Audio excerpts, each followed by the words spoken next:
Bonjour à toutes et à tous, cette semaine nous allons aborder le B, breathing, la respiration. Oxymètre de pouls, bas-vue, masque à haute concentration, ces mots ne vous disent probablement rien. Ce sont pourtant des dispositifs essentiels. Et c'est ce qui donne toute sa complexité à la prise en soin d'un patient en détresse respiratoire en dehors de l'hôpital. Afin d'agir dans l'intérêt de la victime et de mettre de son côté toutes les chances de survie, malgré l'absence de professionnels de santé, nous allons vous présenter la manière la plus sécuritaire d'agir. Dans ce cas précis, et en l'absence de matériel, comme nous l'avons mentionné dans les vidéos précédentes, il faut contacter les services d'urgence le plus rapidement possible. En cas de détresse respiratoire, toutes les informations que vous pourrez apporter au 112 peuvent faire la différence. Augmenter le temps de traitement et augmenter les chances de survie de la victime. Évaluer les priorités et le niveau de gravité. Mobiliser les équipes adaptées à l'urgence, que ce soit les pompiers,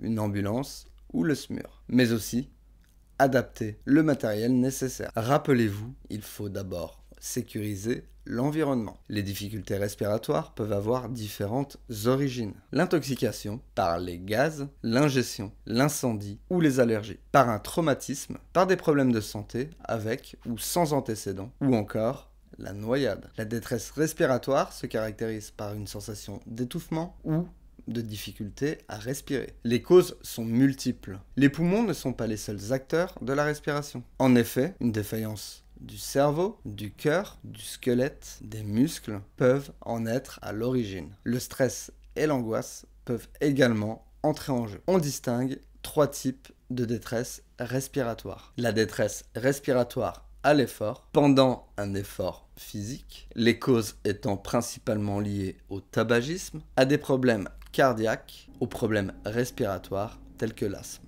La détresse respiratoire au repos qui, elle, n'est pas liée à l'activité physique. Et l'orthopnée qui se caractérise par une compensation par les muscles respiratoires au niveau du thorax et du cou. La personne ne peut respirer qu'en position du cocher de fiacre. Elle est assise, les coudes sur les genoux, le buste légèrement en avant et la tête vers le bas. Il s'agit d'une urgence vitale, bien souvent liée à une insuffisance cardiaque. Les causes de cette dépression respiratoire peuvent être d'origine cardiaque, telles que l'insuffisance cardiaque. Le cœur ne parvient pas à assurer un débit suffisant et nécessaire pour la circulation du sang qui transporte l'oxygène, ou encore l'hémorragie pulmonaire, qui se caractérise par la présence de sang dans les poumons. Une autre cause peut être l'œdème pulmonaire. Il se caractérise par la présence de plasma sanguin dans les poumons, le plasma étant la partie liquide du sang. Et enfin, l'hypertension artérielle, qui va agir sur les artères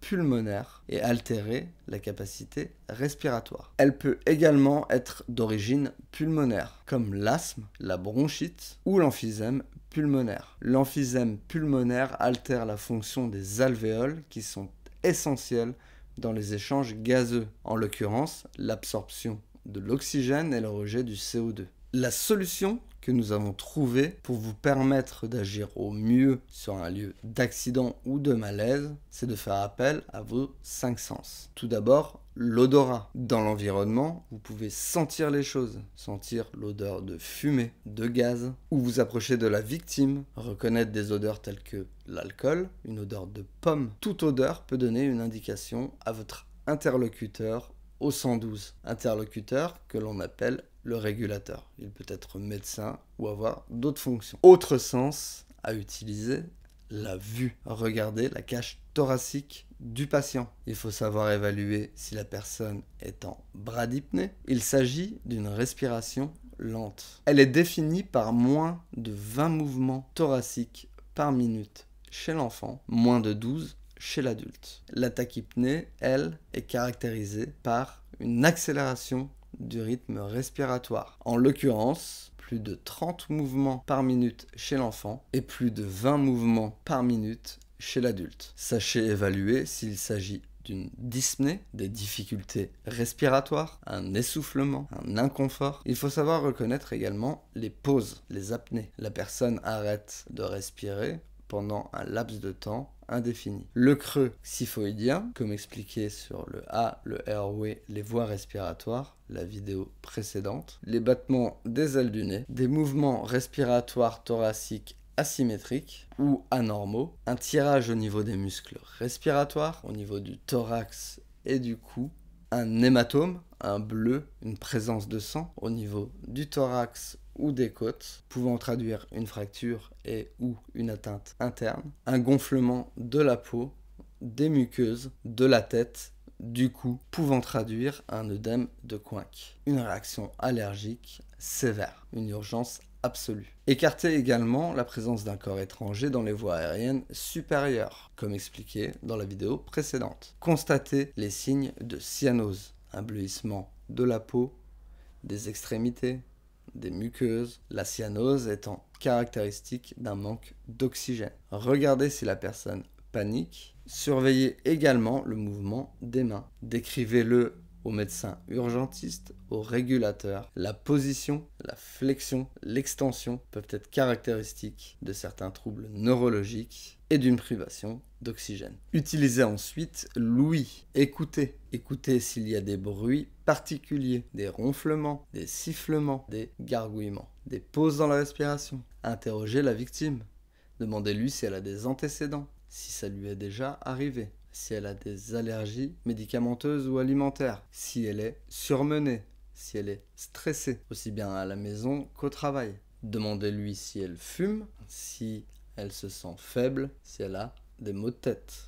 Dans ce chapitre de l'ouïe, il convient aussi d'intégrer la communication entre les participants. Évitez d'être plusieurs à appeler les services de secours. Chacun son rôle, chacun sa place, et les personnes qui sont inutiles à l'intervention doivent s'en aller. Vous devez communiquer entre vous, faire passer l'information la plus utile, le plus rapidement possible et de manière la plus concise, la plus précise possible. Vous devez également utiliser l'entourage pour vous aider. Il y a de nombreux professionnels de santé en France. Il est probable qu'une personne autour de vous sache intervenir, soigner, connaisse les gestes qui sauvent et les gestes qui stabilisent la personne. Le toucher. En cas d'obstruction des voies aériennes supérieures, utilisez la méthode Heimlich que l'on a décrite dans la vidéo précédente. N'allongez pas la victime, laissez-la dans la position dans laquelle elle se sent confortable. Desserrez simplement cravate, col,